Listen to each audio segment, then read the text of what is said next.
Hi, welcome back to my channel, Sew Yourself a Capsule Wardrobe. I'm Deb and today I'm going to be doing the sewing edition of hashtag this or that. So I hope that interests you, and if it does, stay watching. I saw Carole on her YouTube channel, Sew Carole, a couple of weeks ago do the hashtag this or that challenge, the sewing edition, and she tagged anybody who'd like to have a go. So I asked her if it'd be okay if I had a go, and she went, yeah, go for it. So that's how I managed to be tagged, because I literally tagged myself.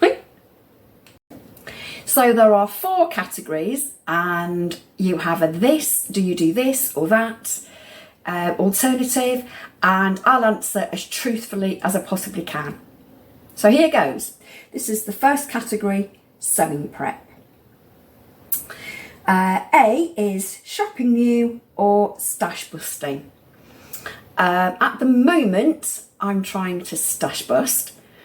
Historically, what I've tended to do is buy a load of material all at once, usually from an online retailer, then put all the fabric into my stash, and then choose some stash, what I'm going to make up next.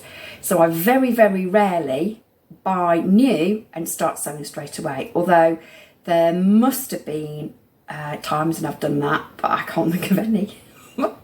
So yeah, I guess I'm a stash bust girl through and through. B, PDF versus paper patterns. Okay, well, in the past I have been a total paper patterns girl, but in the last few years I have gone over to the dark side, and now I am totally PDF patterns. I think the thing I like about PDF patterns is usually the whole of the sizes are included in the one pattern. You can print out as many times as you like and cut out the pattern as many times as you like. You can print out and cut out various sizes, make amendments, and you don't have to worry about getting your tissue paper pattern tatty. So yeah, I'm a PDF person, or team PDF all the way through. C is cutting or tracing. As I just explained, what I prefer to do is use PDF patterns and then cut the size that I want. I usually actually only print the size that I want if the pattern has layers, so I am definitely a cutout person. And D is muslin or just go for it. I have to admit I have never ever made a muslin or a toile, so I am go for it. Section number 2, all about fabric. A is in-store or online shopping. When John Lewis had a fabric department, I used to love to wander in and look at the fabrics in person, and I used to shop in store all the time.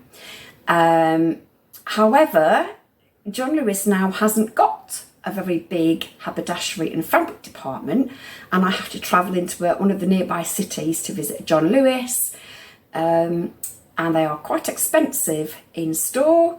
So I have now lent towards shopping online. I mean, I always have shopped online as well. I used Croft Mill as an online shopping store, and I also shopped in person. But yeah, I always now shop, not always, mostly, I would say 95% of the time I shop online. Section B is knits or wovens. Again, I've changed a lot over the past couple of years. I was always a wovens sewer, but once I tried knits, that was it. I was completely and utterly converted, and now I hardly ever sew with wovens. It's knits, knits, knits, knits, knits for me. C is tumble dry or hang dry. I do have a tumble dryer. I never use it. I literally hang dry everything. I hang dry things on all our clothes on the airer, and I do that with my fabric as well. So yeah, I'm hang dry. D is rotary cutter or scissors. Occasionally, if I'm cutting a straight line, I will use a rotary cutter, but otherwise I am scissors. Section 3 is clothing construction. And part A is follow the pattern or wing it. I follow the pattern. I don't wing it. Bias bindings or facings. I think it really depends on the garment. Sometimes bias binding looks a bit clumpy, whereas the facing is far more sleek. But there are times if I can't cut a facing out the fabric that I'm using, I may use bias binding. I bought some satin bias binding, so I haven't used that yet, but I'd like to see how that performs on a garment. Yeah, so yeah, I'm 50-50 on that. It is serge seams or French seams. I think I've done a French seam once and I thought it was such a palaver. I don't bother doing French seams, I serge everything. B is a button fly or zip fly. I've made a pair of trousers, well I think they were jeans actually, with a fly once, and it was a zip fly. I do like the Love Notions glissando pattern, which has a button fly, so I would be prepared to do a button fly, but I find them equally intimidating, so I have no preference as of yet. E is button by hand versus by machine. My machine does have a button sew-on function, but I've never tried it. I always stitch my buttons on by hand. I always have done, and I don't actually think I do by machine anyway, if I had the opportunity, which I have. So I've never done it, so it's always by hand. F is fusible versus sewing. I'm guessing this is interfacing. My mum has used both, I do know that. I have never used sewing interfacing, so I'm completely and utterly fusible. E is snippety go or all at once. I think it's snippety go. Yeah, snippety go or all at once. I snip as I go. I finish my ends of thread off as I go. I snip all my sewing threads and all my serger or overlocker threads. So yeah, I don't finish all at once at the end. I actually do trim as I go. Which is press as you go or all at once. Again, I was taught by my mum that the only way to have a lovely finished garment really and be proud of what you've made is to press as you go. So I always press my seams as I go, and I don't actually think I could leave them to press at the end, but that's probably the perfectionist in me. Section number 4 is sewing habits, and the first one is late night or daytime seamstress. I have stitched late at night when I've had a time critical garment to finish, and that's when I was brand ambassador and had to have items finished for a particular date.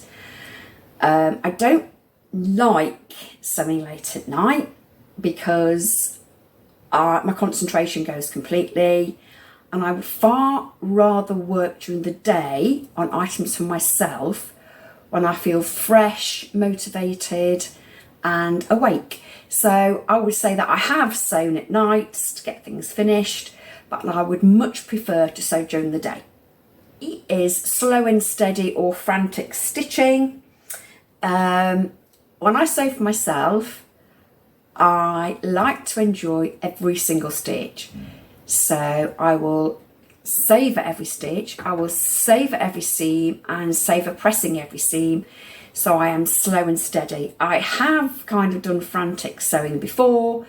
I get myself a bit wound up and make silly mistakes. So slow and steady is the best for me. 1C is tidy as you go versus one big cleaning session. Yeah, I'm a perfectionist and I have to put things away as I go. I have a tray on the windowsill next to me when I'm sewing usually, and I put things on there so that I know where they are. My mum, on the other hand, just literally throws everything around, and I can't.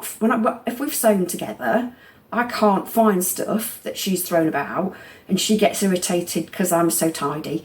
So yeah, we're opposite ends of the spectrum really. But yeah, I really am a tidy as you go. I hope that's given you some insight into what kind of sewer I am. As I said, I'm a bit of a perfectionist, and I'm not surprised I answered in the way I did. I'm going to tag Angela from Angela at Just Me and My Fabric. Angela, if you've done this already, you don't have to worry, you don't have to do it again, but it'd be fun to see how you do your sewing. Until next time, happy sewing. Bye bye.